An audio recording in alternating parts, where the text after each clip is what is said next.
Can you hear me okay? Yes, I can hear you. Great. Let's go ahead and get started then, because it's 11:30 by my clock. So Okay. first of all, thank you everybody for coming again for another installment in the Pro Seminar Series for the Department of Anthropology. We're continuing to hop, skip, and jump across this discipline of anthropology. And today is part of that. We are now kind of delving more into the realm of cultural anthropology with our resident presenter today, Dr. Raymond Scupin. Dr. Scupin, just a few opening remarks here, is Professor Emeritus of Anthropology and International Studies, coming to us from Lindenwood University in St. Charles, Missouri, where he also served as the director of the Center for International and Global Studies, and relatedly, or at least I assume it's related, the editor-in-chief of the Journal of International and Global Studies. Before taking up his position at Lindenwood, Dr. Scupin taught at a variety of institutions, including the University of Missouri, Northern Kentucky University, and the University of California, Santa Barbara, where he also received his PhD in anthropology. I also see on his CV a 2-year stint in the Ventura Community College system in California. As a former community college professor myself, I'm a little biased, but I say that makes him okay in my book. Despite having transitioned into the well-deserved status of emeritus in 2012, Dr. Scupin has remained quite active in the discipline. I count some 13 publications since 2012 in his CV. Not an easy thing to do in the world of cultural anthropology. And while his work is not without heterogeneity, Dr. Scupin has long studied the interrelations of race, ethnicity, and religion. Much of this work focused on Thailand and the experiences of Muslims in Thai society. Additionally, Dr. Scupin has also made substantive contributions to ongoing efforts to historicize the discipline beyond the bounds of Western Europe and the United States by attending to the rise of what we might call indigenous anthropologies in Southeast Asia. A helpful reminder that the corridor talk that tends to stand in for actual intellectual history can sometimes be a little provincial. Basically, it's not all Malinowski's, Meads, Boaz. Given the breadth of his career and the nature of his scholarship, it should come as no surprise to hear that his accolades are numerous, having received fellowships and awards from the American Anthropological Association, the Fulbright Foundation, and the National Endowment for the Humanities. So some big names, basically. His presentation today is titled Cognition, Emotions, and Islam. So please join me in welcoming Dr. Raymond Scupin.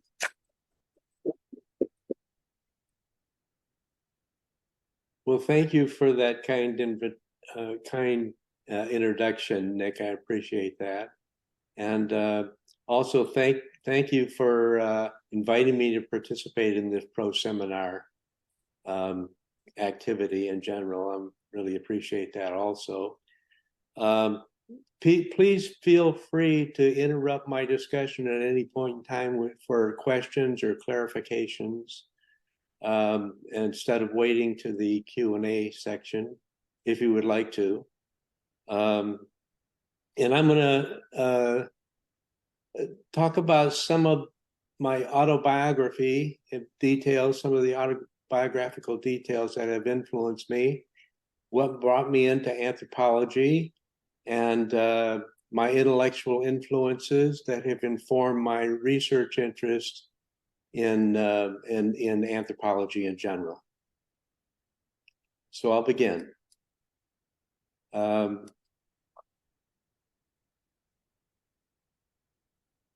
I grew up in Detroit, Michigan, and it was in a working class, racially segregated neighborhood. And I don't know if any of you ever saw the movie in the 90s with Eminem called 8 Mile Road. And in that movie, it was entitled 8 Mile Road because west of 8 Mile Road, you had white flight and white working class and white middle class. Whereas east of that, you had mainly African Americans or Black Americans in general. And it was very racially segregated. In high school, I was too small to play football, and I wasn't any good at baseball either.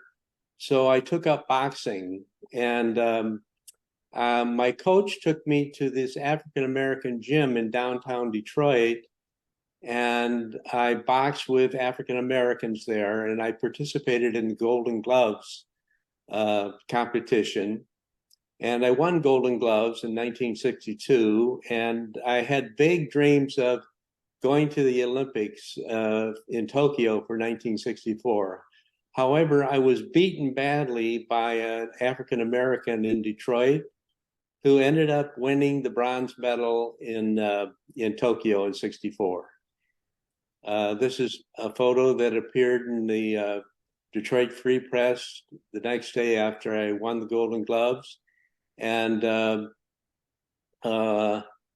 it started my road into anthropology in general, and I'll show you why. After high school, I went to a community college in Detroit, and I was a chemistry major at that point in time. I was there just for a semester. And then I went to live with an uncle in Bakersfield, California. And I went to the community college there for a year and a half. And I took courses with a Romanian student of Leslie White. I don't know if any of you know of Leslie White, any of Leslie White's work, but he was very influential in anthropology during the 60s, 50s, and 60s. But there I learned about how anthropology was scientifically debunking racialistic notions. And that was very relevant for my own understanding. We read Ashley Montague's Introduction to Anthropology, Introduction to Physical Anthropology, and he was demonstrating how anthropologists were debunking these racialistic notions. We read White's The Science of Culture and the Evolution of Culture, and White had argued that culture evolved along with technological revolutions from the time period of the Paleolithic to the Neolithic and into industrial societies. And he focused on the role of energy in technology in general. And his work is outdated today to some extent, but I see that it's still relevant to some extent. I don't know if you know of Ian Morris's work.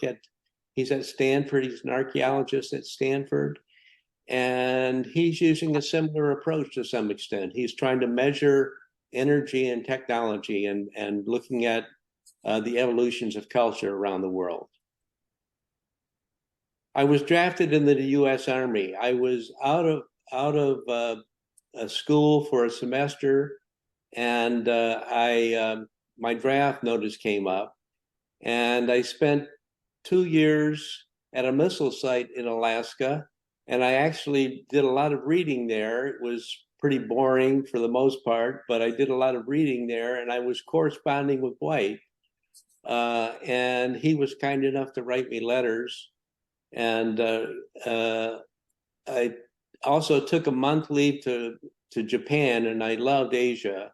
So I knew I wanted to do field work in anthropology at that point in time. Let's see. Yeah, I did my undergraduate work after the Army at UCLA, and I majored in anthropology, Asian studies, and history. And I was preparing for field work in India, and I was studying some Sanskrit, some Hinduism, Indian art, the anthropology of India with Murray Wax. I don't know if you know of his name or not, but he was quite influential. But then I met my future wife, and I'm still married to her today, 53 years.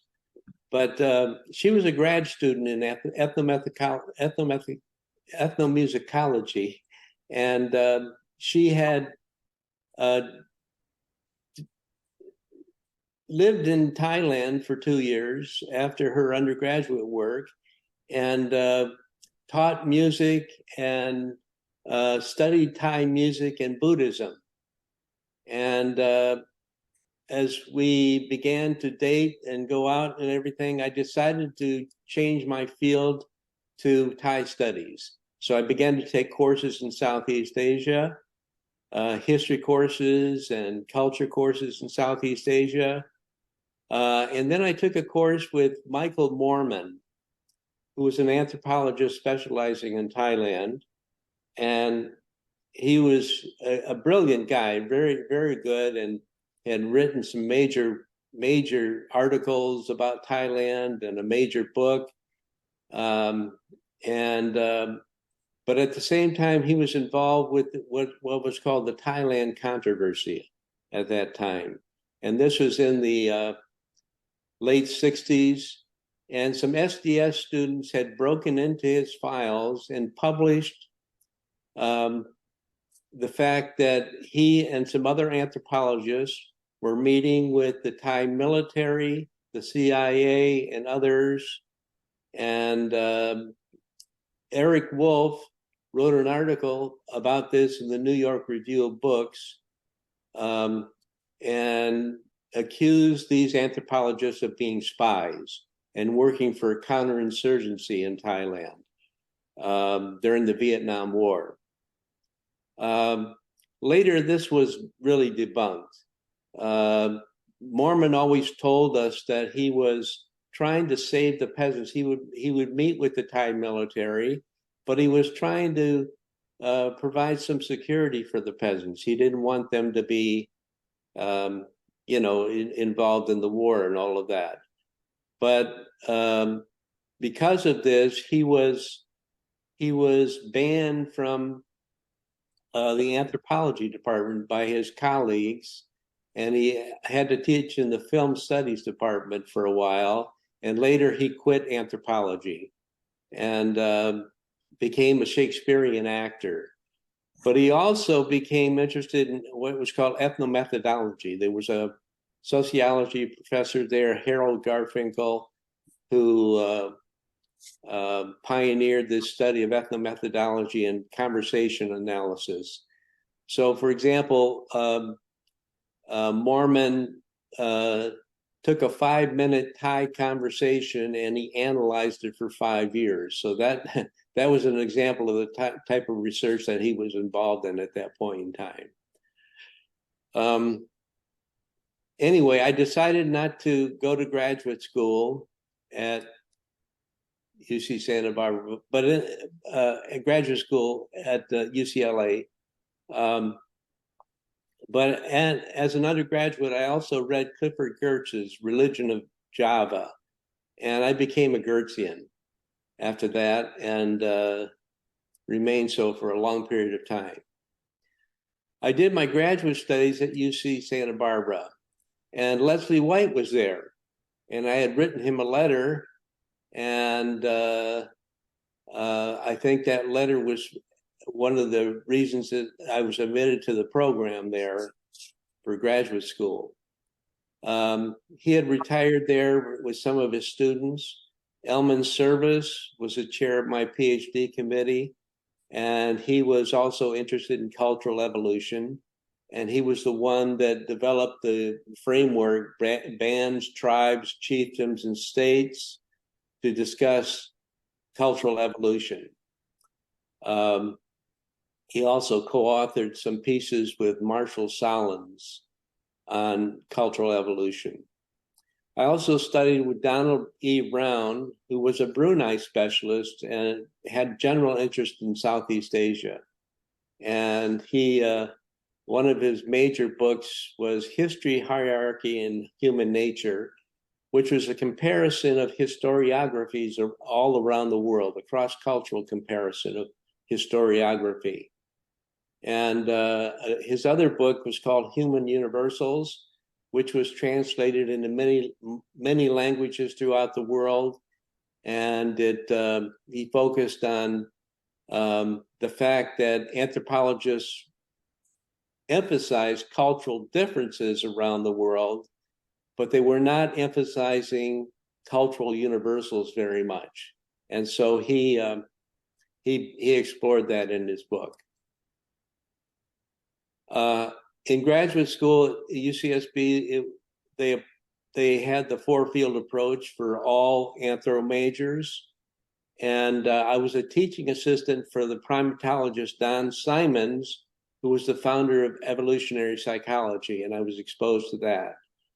I also worked on an archaeology project on the Chumash Native Americans cultures at Vandenberg Air Force Base, where they were developing the shuttle space program. I eventually did field work with my wife and young son in Thailand for 2 years. My wife was studying Buddhist chant, working on her doctoral thesis, and I was studying the Muslims of Central Thailand, as Nick mentioned. My PhD thesis was very Geertzian, like Religion of Java.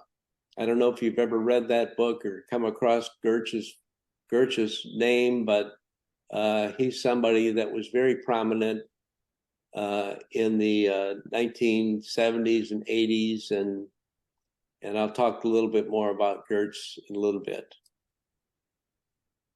After my PhD, I stayed for 1 year at the Santa Barbara Indian Center, where I worked with Archie Fire Lame Deer, who was a Native American. He was from the Lakota people, and I edited a couple of books there, and was involved in some of the research that they were doing at that point in time.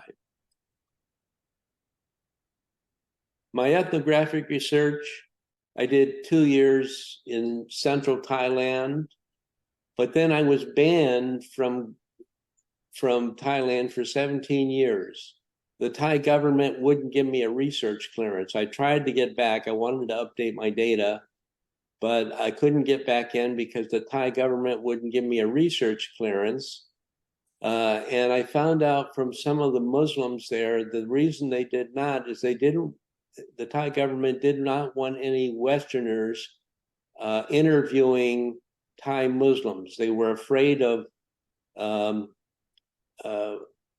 fundamentalism developing among Thai Muslims, and so they wouldn't give me a research clearance. Eventually, I went back in '94, and then in 2002, I went back in the summers to update my research. As I say, I focused on the Muslims of Central Thailand. The Muslims make up 5.8% of 69 million people in Thailand, and the Buddhist majority there, they're the Theravada Buddhists. They make up 92% of the population. There are about 700,000 Muslims in Central Thailand, and they're Thai speakers. In other words, they speak the Thai language like majority of people there speak. And they are divided into the Sunni. The majority of them are Sunni, but there is a Shia minority, which I'll mention in a little while. Then in South Thailand, there are about 2.8 million Muslims there bordering, and they live in the border of Malaysia. And they're Malay speakers for the most part, although some of them are bilingual. They can speak Thai and Malay, but for the most part, they speak Malay. I funded my research by teaching at a Thai university. And I taught linguistics and Southeast Asian studies. And the university was surrounded by Muslim neighborhoods. For example, there was one neighborhood called Muban, Jerusalem. And there were Muslims living on canals all around the university there. So I began to do research on the communities there, and there had been some research on the south on the Malay Muslims, but no one had done any research on the Muslims of Central Thailand. So that's what I began exploring. I participated in rituals and wedding ceremonies and funerals and lots of other activities. Going to a lot of meetings and interviewing a lot of people. I had problems establishing trust with the Muslims to some extent. Many of them thought I was part of the CIA and that I was investigating Muslims. I was later interviewed by CIA because I was doing research on Muslims, and they wanted to find out what I was learning. But I had nothing of interest for them for the most part in general. These are some of my photos. This is a major mosque, and these are some of the women and some of the men that are part of the Muslim communities there. My major research topic was a classical research topic, looking at globalization and its impact on Muslim communities, following in the lines of Max Weber and then Clifford Geertz, who was also a Weberian, who was influenced by Weber. My research findings, there were various global Islamic movements stemming from the Middle East that were affecting the Thai Muslims. There was an Islamic reformist movement among urban educated Muslims who were critical of traditional Islamic ideas. And they wanted a modern approach to Islam. And they were influenced by the West to some extent. They favored women's rights. They were opposed to polygamy. And they were also critical of the Buddhist and indigenous spirit traditions that were prevalent among Muslims in Thailand at the time. And they wanted to more or less purify the religious tradition and make it more Islamic as such. But it was a modern Islamic tradition. There were also other global connections. There were Saudi and Iranian missionaries who were coming in, and they would recruit Thai Muslim students who would go to Mecca or Medina or Qom in Iran. And there were some converts from the Sunni tradition to the Shia tradition among the Muslims, which is very unusual. It's one of the only areas of the world where you had that taking place. Usually these different sects are very, very bounded, and there's very little overlap between these traditions as such. But the Thai Muslims saw themselves as a minority in Thailand, and they saw themselves as a persecuted minority to some extent. So in that sense, they were sympathetic to the Shia, who were a persecuted minority within the larger Sunni traditions of Islam throughout the world. Also, Wahhabism was introduced by the Saudis, the Wahhabi fundamentalist tradition coming from Saudi Arabia, and the missionaries would tell the Thai Muslims, you people are ignorant of the Quran and you're ignorant of the religious traditions because you don't speak Arabic, you don't read Arabic, you don't understand Arabic. So they were trying to encourage, and they actually established some mosques there and some leaders who were influenced by the Wahhabi traditions, and they were more fundamentalists.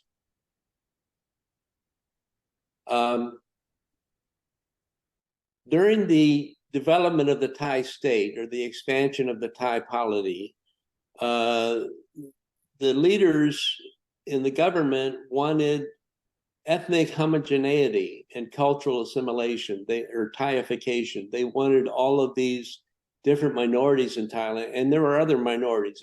There are the Chinese, and there are the Karen, and a lot of other ethnic minorities there, and they wanted to all speak Thai and assimilate to the Thai way of life in general.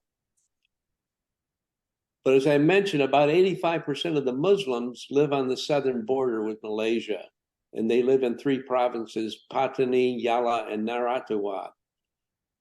They were Malay speakers, and they were faced with Thai state repression for many years and forced assimilation. As a result of that, there were various secessionist movements.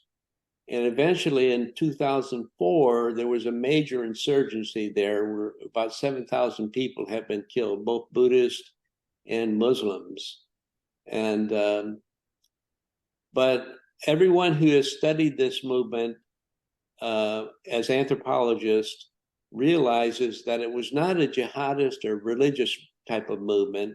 It was more ethnic conflict between the Malays and the Thais, between the Thai culture and the Malay culture. And it was more or less an ethnic conflict rather than a religious conflict. In 2002, I interviewed some of these Muslims in the South with an interpreter.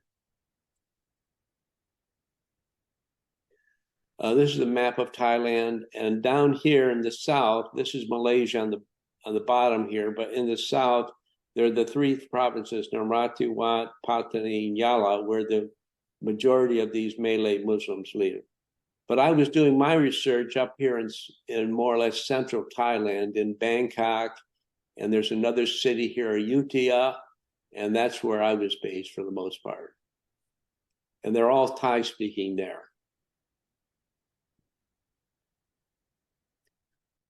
But there are different ethnic groups among the Muslims in central Thailand that I worked with, that I did research on. Historically, during the 19th century, many of the Malay Muslims in the South were captured as slaves and brought to Bangkok. And they were digging on the canals and involved in other kinds of labor projects, Corvée labor projects. And that population today is about 600,000 people. They speak Thai or they're bilingual. They speak Malay and Thai. And they make up the majority of the Muslims in central Thailand. So most of my research focused on them. But there were other Persians or Iranian Muslims who came to Ayutthaya in Bangkok, and they maintained the Shia tradition as such. And then there's another group of Cham Muslim refugees from Cambodia, and they were originally part of the Champa Kingdom, which is based in Vietnam, but Vietnam conquered that area, and they became refugees living in Cambodia. But from Cambodia, they, especially during the genocide in Cambodia that was taking place, they moved into Thailand. And they settled in a neighborhood called Ban Krua, and they were famed silk weavers. In fact, a famous British gentleman, Jim Thompson, came in and established a silk weaving industry, a more or less factory type industry there. And he hired these Cham women to do the silk weaving. And it became very internationally known. There was also a Cham revitalization movement in the 90s, meaning that they began to study the original Cham language, these Muslims, and they began to really invest in a lot of research on the culture of Chams and some of their historical experiences. There's now about 6,000 of the Cham who live there. Then there are Indonesian Muslims. And by the way, each of these different groups have their own mosque and their own neighborhoods. And I visited all these mosques and I interviewed a variety of these Muslims in these different areas. The Indonesian Muslims, they were recruited by the Thai king. The Thai king had visited Indonesia and saw the gardens there and was really impressed with it. So he recruited Indonesian Muslims to come and work on the royal gardens in Bangkok. And now there are about 5,000 Indonesian Muslims there, descendants of Indonesian Muslims. Then there were also South Asian Muslims from India, Pakistan, Bangladesh, Afghanistan, the Pashtuns or Pathans. You may have heard about the Pashtuns or the Pashtuns in Afghanistan. They were the group that many of them became known as the Taliban, and they are active in Afghanistan. But some of them had come to Thailand. There were also Chinese Muslims who migrated down from China and northern Thailand into the Bangkok areas and Ayutthayan areas. And then since the 1970s or so, there's an Arab Muslim population in Bangkok. It's fairly small, but there is, and they refer to it as the Arab quarter where they live in Bangkok. And I interviewed some of the people in that area also. the Islamic movements. I mentioned that there was an Islamic reform movement, and they wanted a kind of modernist form of Islam. They were in favor of democracy. They were in favor, as I mentioned, women's rights, and they were in favor of modernizing the Islamic tradition. In Thai, their category is known as the Kanat Mai, or New Group. And they're kind of like the Santri described by Geertz in Indonesia. They want to purify the religious tradition, and they also were translating the Islamic texts, including the Quran and the Hadith and the other Islamic texts, into the Thai language. And I mentioned my own bias here. I have my own biases. Anthropologists are not supposed to have any kind of biases at all, right? We're supposed to shed all of our biases. But I have to admit, I was in favor of this Islamic reform movement, and in their espousal of human rights and women's rights and things like that. I preferred this group rather than some of the other groups in general. Then there were also some more conservative Muslims most of them were living in rural areas. They're traditionalists. They want to maintain their rituals. And they had a lot of syncretism between the Buddhist traditions and some of the indigenous spirit beliefs. And they're known as the Kanat Gao, or the old group. And they were like the Abangan described by Geertz in Indonesia, who were also syncretic and influenced by Hindu beliefs and other spirit beliefs. There was also another movement that developed when I was there, especially in the 1990s when I went back, known as the Dakwa movement, or awakening movement. And to some extent it overlapped with the reformists, but they were very critical of Western consumerism and materialism. And so they wanted to emphasize purification of the self and getting rid of Western consumerism and materialism for the most part, emphasizing spiritual aspects. Today, many of the Muslims in Thailand self-identify as Salafi. And this means that they're following a literalist understanding of the pious ancestors, including the Prophet Muhammad, and other ancestors that were prevalent during the 7th century. But they wanted to update the Salafi tradition for modern times. But there are differences in Salafism. There's a Salafi jihadism, which was inspired by Sayyid Qutb, who's known as the philosopher of Al-Qaeda. He was an interesting character. He, at one point in time, he was in a university in Colorado, came as an exchange student, and was really disgusted by what he saw in the West. He saw women and men dancing together and things like that, and he thought this was should be totally forbidden. And so he went back to Egypt. He was from Egypt. He went back to Egypt, and he was part of the Muslim Brotherhood there. And eventually he was arrested and put into prison. But while he was in prison, he wrote these books that were jihadist kinds of books, with a jihadist emphasis, saying that Muslims had to carry out jihad against the West and jihad against other Muslims who were collaborating with the West. And Osama bin Laden would also be classified in this category.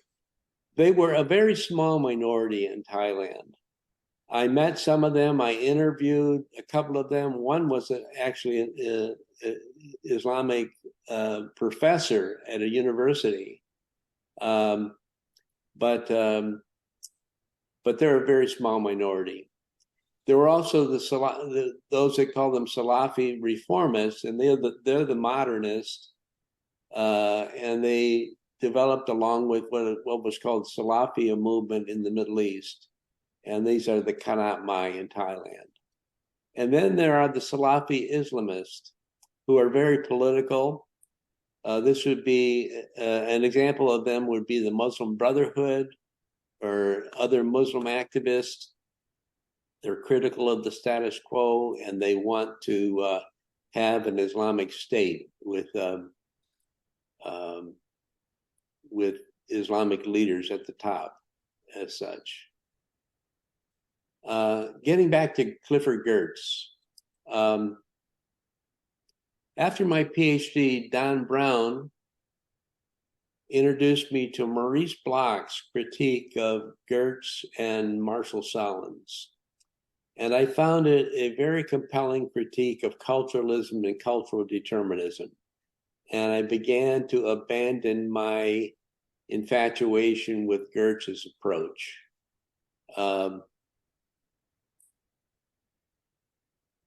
But in 1998, I was in an NEH Summer Institute for 6 weeks at the University of Missouri in St. Louis, here in St. Louis. And it was a philosophy and social science summer institute, with a number of philosophers and some social scientists, and there were 2 anthropologists, one myself and Susan Brownell, who was also a UCSB graduate. Clifford Geertz was there as part of the group, and I chauffeured him around St. Louis, and we had a lot in common with our interest in Islam and Southeast Asian, but I had disagreed with his approach to hermeneutics, or the interpretive method, and his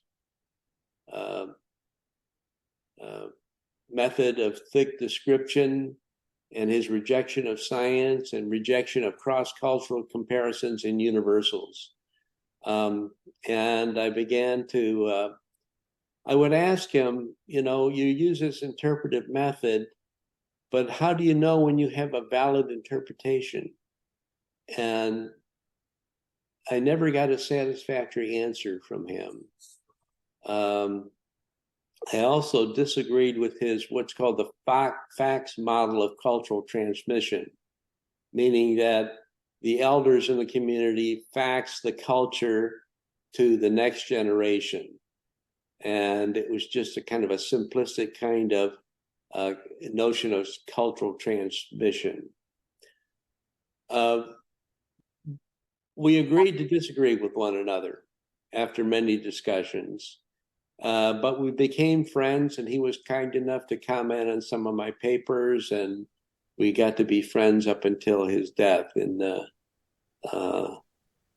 sometime in 2006, I believe.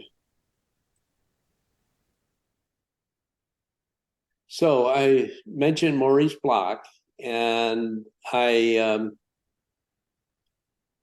mentioned the cognitive approach, or cognition. And Maurice Bloch, Dan Sperber, Scott Atran, Pascal Boyer, Lawrence Hirschfeld, Ruda Estudi, they were all influenced by the cognitive revolution in psychology and anthropology. And they were calling for a merger between hermeneutics and cognitive science.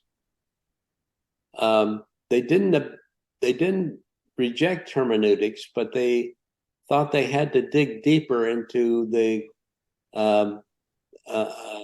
underlying structures of the mind. Sperber was famous for his approach, which is called the epidemiology of culture. He thought that he thinks that there are narratives and like religious beliefs and recipes for food or folk tales. They're based on mental representations that spread like diseases in shared environments. And some of these narratives are sticky. For example, he gives the example of Little Red Riding Hood. That's easy to remember, the story, easy to spread, and many people are aware of that story as such. And many people, and it's found in different versions in different cultures, but it's sticky. It's cognitively sticky. Others are more difficult to comprehend, spread. For example, evolution, the whole notion of evolution and natural selection, or Gödel's proof. You know, these kinds of narratives are more difficult to comprehend and spread.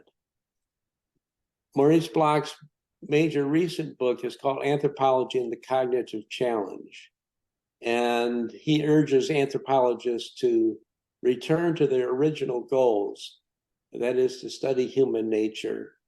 And see, Geertz, for example, Geertz didn't believe that there was anything like human nature. He thought the mind was plastic, and that your mind was whatever your culture taught you. As your mind was made up of the culture that you were taught and was faxed to you, more or less.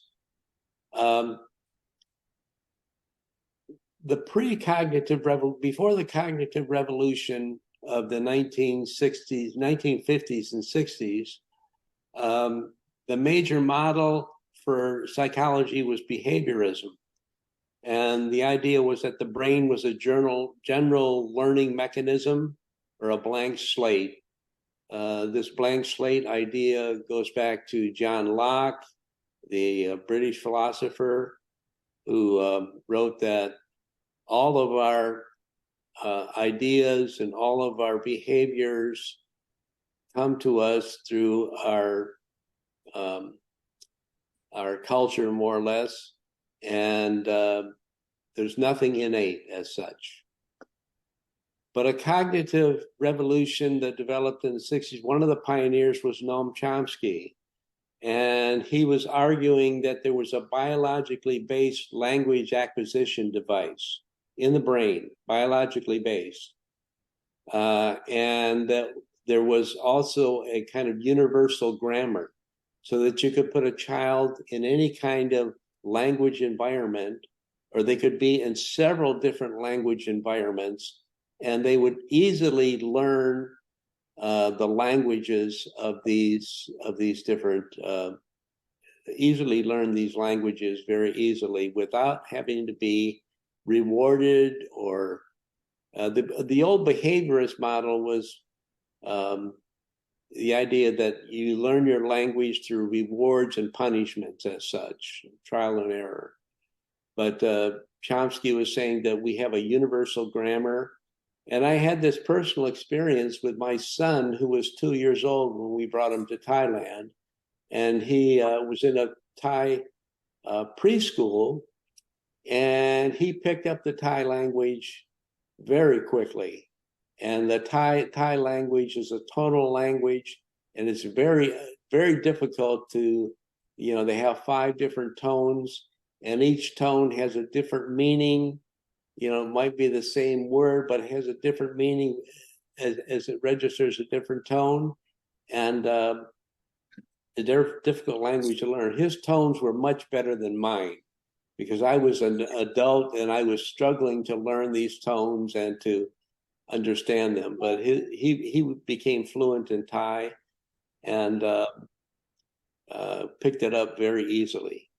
And he also spoke English with us, of course. He learned English with my wife and I, and he spoke English with us. Another pioneer in cognition and after the cognitive revolution was Claude Lévi-Strauss.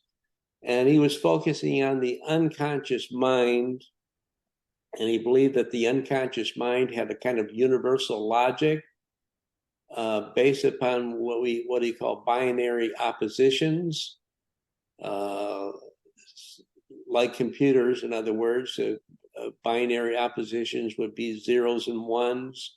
But he thought that this thinking process was for all humans, and he was influenced by the developments in artificial intelligence at the time. He would be fascinated with what's going on with AE these days. But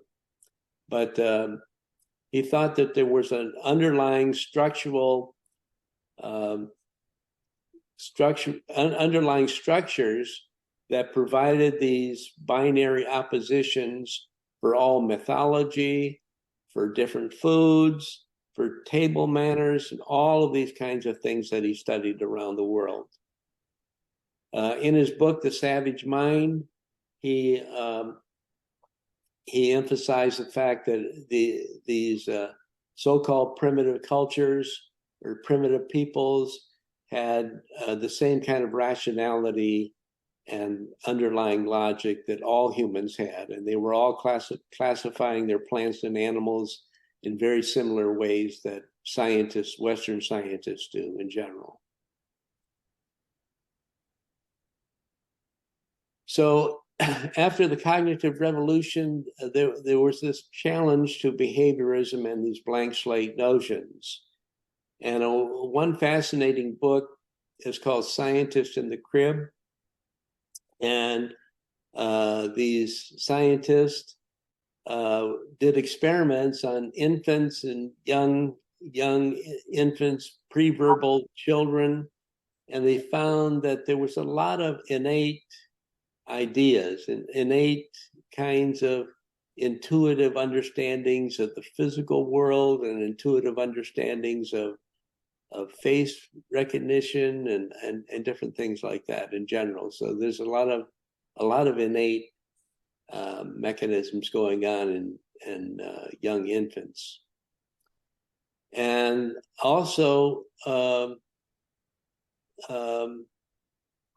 they emphasize the fact that the architecture of the brain was designed by evolution and natural selection that led to what's called modularity. In other words, the brain is made up of modules with specific domains, with various functions or adaptive mechanisms.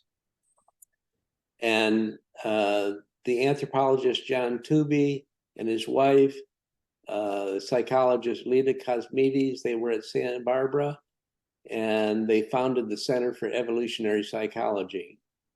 And they promoted this idea of modularity. And they argued that there were these innate rules or algorithms or mental models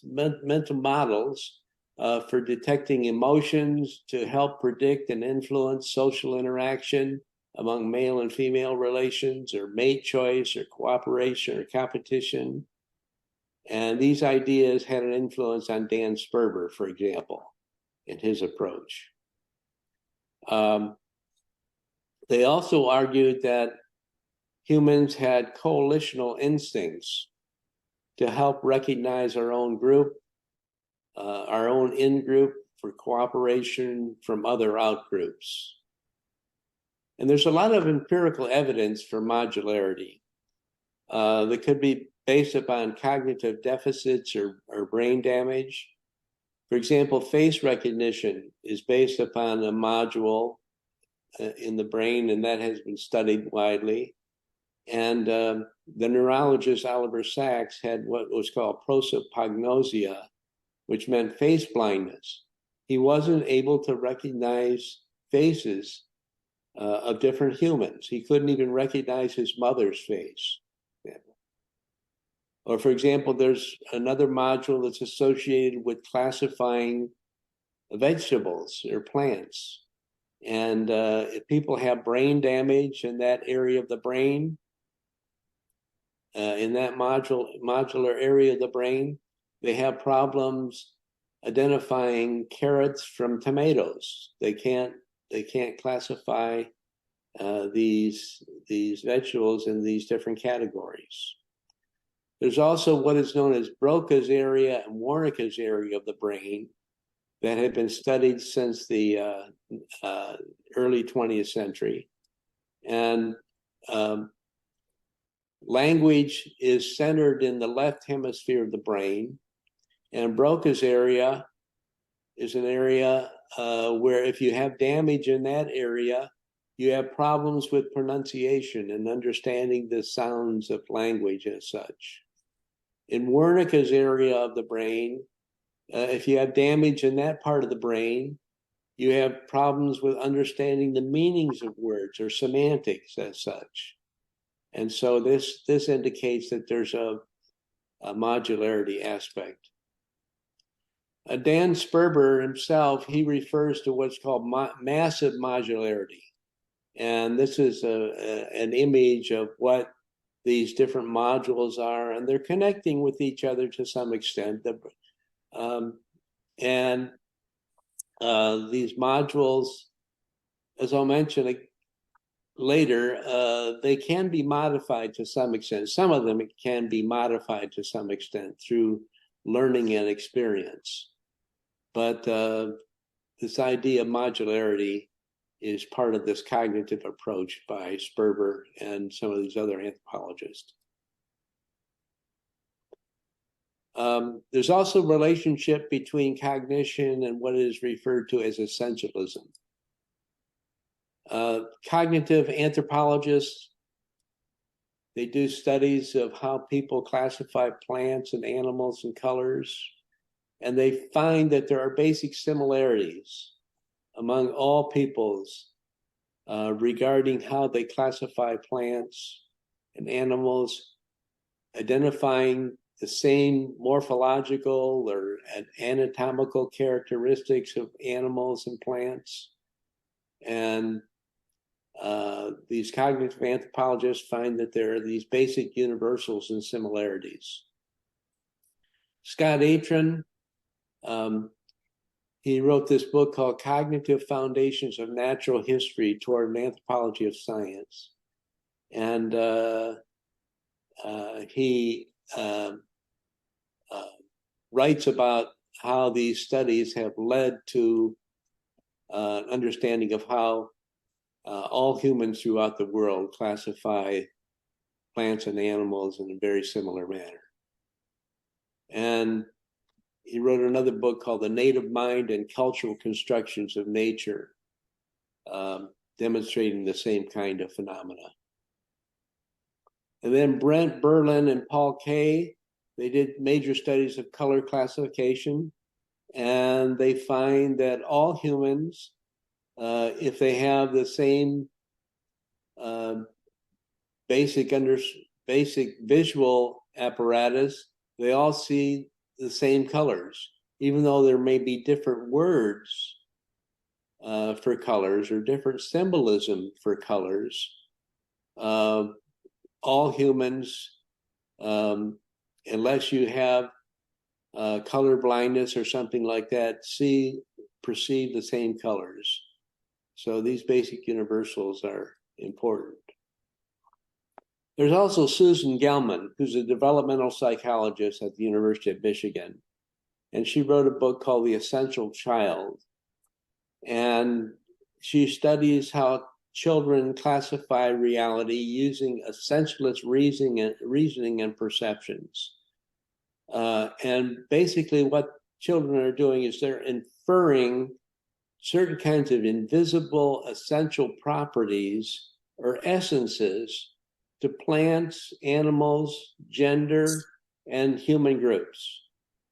For example, a simple example of this would be you raise a dog with a group of cats, but these children are still going to say, well, this dog is still a dog because it has an essence. There's this essence of doghood, more or less. And it's a kind of inbuilt intuitive biology that children have. And this has been studied around the world also, as I'll mention in a minute. Dr. Scupin, I don't mean to interrupt you here, but I just want to do a quick time check. We have the room for about 5 more minutes. So I don't know if you want to make some closing remarks for it, or if you'd like us to open up for questions, because if folks have questions, I want to make sure that they have time to pose them too. Okay. Well, that's fine. If we want to start, let me finish this for just a minute or so, and then we can move into the question phase. Okay. That's good. Good. Okay.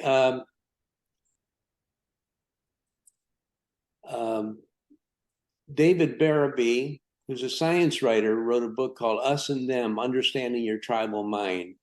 And he summarizes this research on psychology and neurology and anthropology and sociology. And he concludes that there's this universal tendency to form in-groups and out-groups.